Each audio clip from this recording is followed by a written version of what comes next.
Doc Annalyn, nakita ko si Dax dito sa bus terminal. At pakiramdam ko magkasama sila ni Zoe. Ano? Magkasama sila ni Zoe? Doc, tumawag na nila ako ng mga pulis. Papunta na sila dito. Doc, ba't ka tumawag sa mga pulis? Baka mamaya madamay si Zoe pag hinuli nila si Dax. Doc, wanted si Dax. At kailangan natin siyang mahuli. At mas mapipigilan natin kung may mga kasama tayong mga pulis. Asan ka, Doc? Pupuntahan kita. Doc.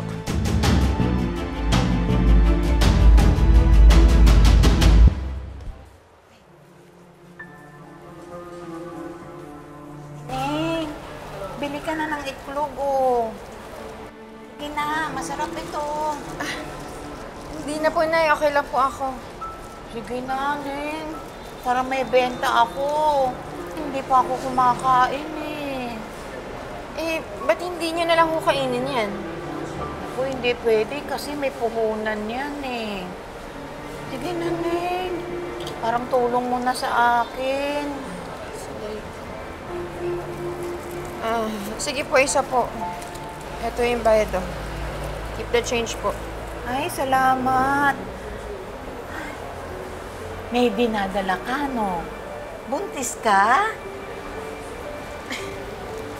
Paano niyo ho nalaman? Eh, kasi kumadrona ako dati, kaya alam ko yung ganyan. Tsaka, iba yung mukha mo nga eh. Ang ganda mo, ha? Siguro babae ang anak mo. Thank you po, Nay. Oo.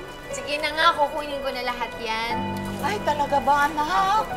Naku, salamat, Ineng. Salamat, anak. Ito. Ito po.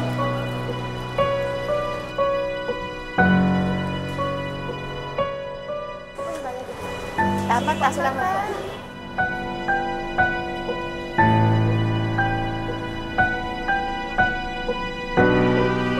Mahal, ito na yung tubig mo, malamig. Tsaka may kropek. Nakabili rin ako ng ticket natin. Dax, nandiyan si Annalyn. Nakita ko siya. Kailangan na natin umalis. Tara, sumakay na tayo. Ma'am, pero mamaya pa yung alis ng bus natin eh. Tara na, sumakay na lang tayo sa kahit ano. Ha? Tara na. Hindi ka na.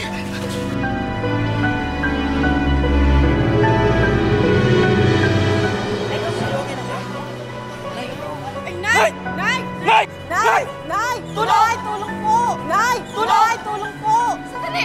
Nay, okay lang po kayo, Nay! Sandali ho, doktor ho ako! Dax, kailangan ko siyang tulungan! Nay!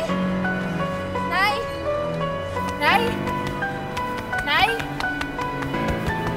Nay! Nay! Dax! Zoe! Zoe! Zoe, tara! Zoe! Nay, okay lang kayo, Nay! Okay lang, Nay! Nay! Nay! Ay, sisip-tuktok po ako. May pulso pa siya. Nay? Nay? Nay? Nahihilo ko. Di ba kasi ako kumakain eh. Ba't po kayo kumakain?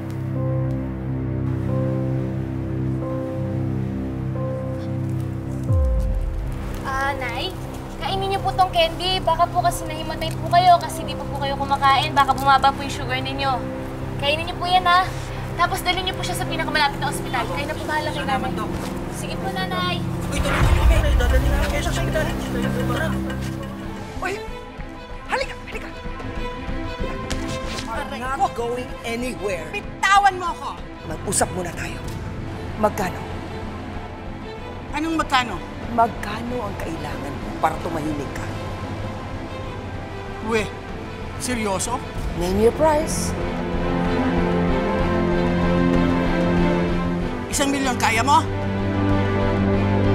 It's a deal. Come on. That's a deal. 1 milyong sampal sa pagmumukha mo! Kailangan malaman ni Doc RJ na niloloko niyo siya! Ay! Sandali lang, sandali lang. Aray, aray. Hindi mo pwedeng isumbong ang apo ko! Aga na! Tulungan niya ako!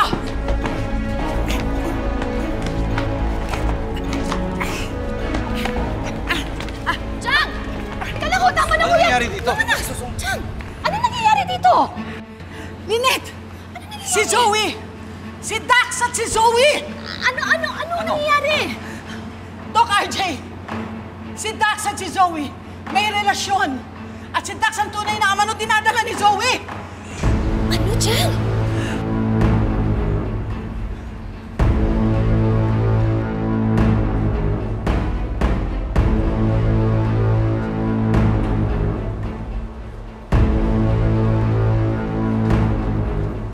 Zoe! Dax! Dax, sumuko ka na. Baka mapahamak lang yung baby nyo.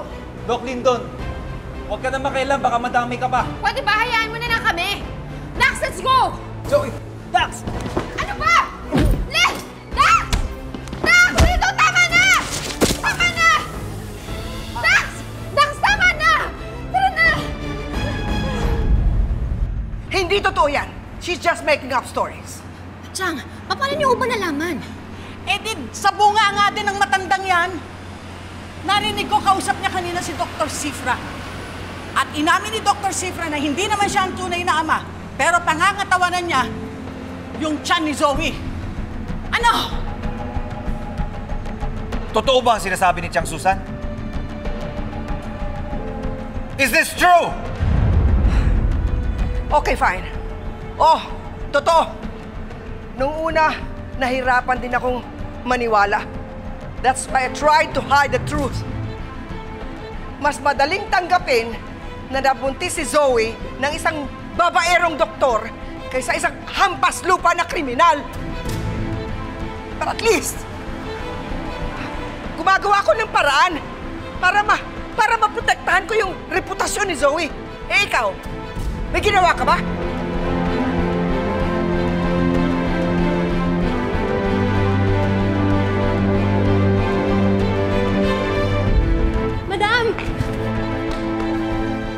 Madam, pasok po muna tayo.